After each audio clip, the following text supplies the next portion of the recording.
এ দেখেন, ইনি হচ্ছে জাহেল। ই নিজের নাম রেখেছে জাহাঙ্গীর মাওলানা। এই জাকির নায়কের পায়ের জুতার যা দাম আছে তা আর দাম নাই। আসসালামু আলাইকুম।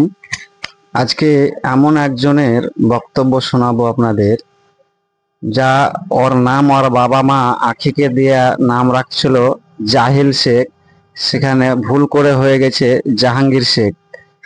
এই এত জাহেলের জাহেল, একটা মুসলমান আর একটা মুসলমানের বিরুদ্ধে যে এরকম কথা বলতে পারে, এ কাদিয়ানি ঘরে জন্ম নিয়েছে না নাস্তিকের ঘরে জন্ম নিয়েছে, আল্লাহ পাকে ভালো জানেন। তবে আল্লাহ তাকে হেদায়েত দান করুক, যাতে এরকম রাবিশ ভাষা আর না বলে। তাহলে চলুন শুনি সেই জাহিল কি বলে। বক্তব্য দিলাম বাবা, কলকাতার মাটিতে বক্তব্য দিয়েছি। বক্তব্য ইউটিউবে শুনে একজন ফোন করেছে, ফোন করে বলছে, হুজুর আপনাকে একটা প্রশ্ন ছিল, প্রশ্ন করো। প্রথম সালাম দিল ভালোভাবে, পরে দু চারটা গালিও দিয়েছে। ফোন করে বলছে, আপনি বলছেন নবী নূরের তৈরি। হ্যাঁ, নূরের তৈরি আমি বলছি, কোনো সন্দেহ নাই, নূরের তৈরি আমরা মানি, তো বলবো তো। বলছে জাকির নায়েক বলেছেন নবী মাটির তৈরি। তাহলে আপনি কি জাকির নায়েক চাইতে শরীয়ত বেশি বুঝেন? কথা বুঝছেন বাবা? আমি ওকে বললাম, আমি একজন আলিম, ছোট হই আর যাই হই, জাকির নায়েক কোনো আলিম নয়। আর শরীয়তে গায়রে আলিম, যেই ব্যক্তি আলিম নয় তার জন্য ফতোয়া দেওয়া হারাম। কথা মনে রাখবেন, শরীয়তে যেই ব্যক্তি আলিম নয়, যত বড় ডক্টর হোক, বিজ্ঞান হোক, মিনিস্টার হোক, তার জন্য ফতোয়া দেওয়া ইসলামে হারাম। কথা বুঝছেন কি বুঝছেন না? আমি একটা ছোট্ট মোট্ট যাই হোক আলিম আছি, আমার জন্য যাই, তো সে যদি বলে থাকে ভুল বলেছে, তার বলাটাই তো হারাম।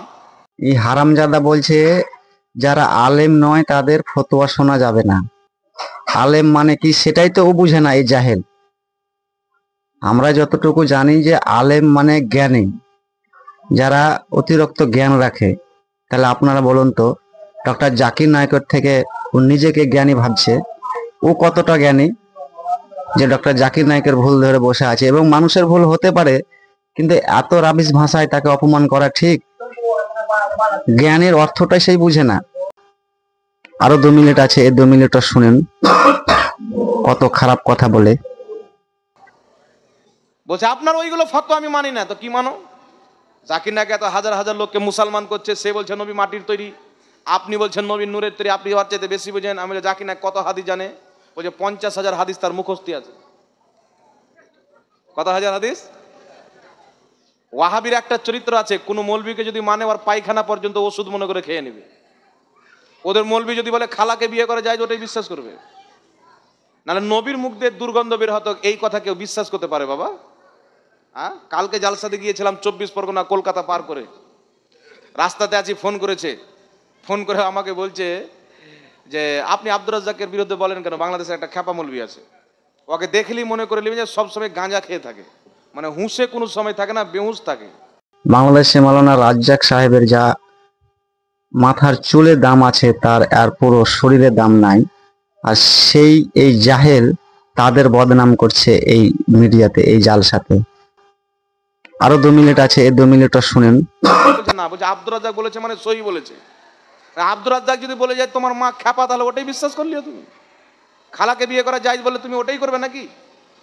এইভাবে তার সাথে কথা হলো, তো এর হচ্ছে অন্ধ ভক্ত, অন্ধ মুকাল্লিদ। আমি আপনাদেরকে বলতে চাই বাবা, জাকির নায়েক বড় না বড় পীর আব্দুল কাদের জিলানী বড়? জোরে বলতে হবে। কোন ওয়াহাবি যদি সত্যবাদী থাকে, তার অন্তরে রেয়ের দানা পরিমাণ যদি ঈমান থাকে, তাহলে সেও বলবে যে বড় পীর আব্দুল কাদের জিলানী, যিনি লক্ষ লক্ষ হাদিসের হাফিজ ছিলেন। জাহেলের বক্তব্য শুনলেন, কত রাবিশ ভাষা। হ্যাঁ, এরা মুসলমান, মুসলমান নামে কলঙ্ক এরা। দেখেছেন, এই লোকটাকে চিনলেন, এনে হচ্ছে জাহেল। এদের বক্তব্য কেউ শুনবেন না। এদের বক্তব্য শুনলে মুসলমান বিভ্রান্তিতে পড়ে যাবে। এদের গ্রাম থেকে তাড়িয়ে দেন। আর আমাদের এই এলাকায় আসলে তো ওর গলায় জুতার মালা দিয়ে বিদায় করব।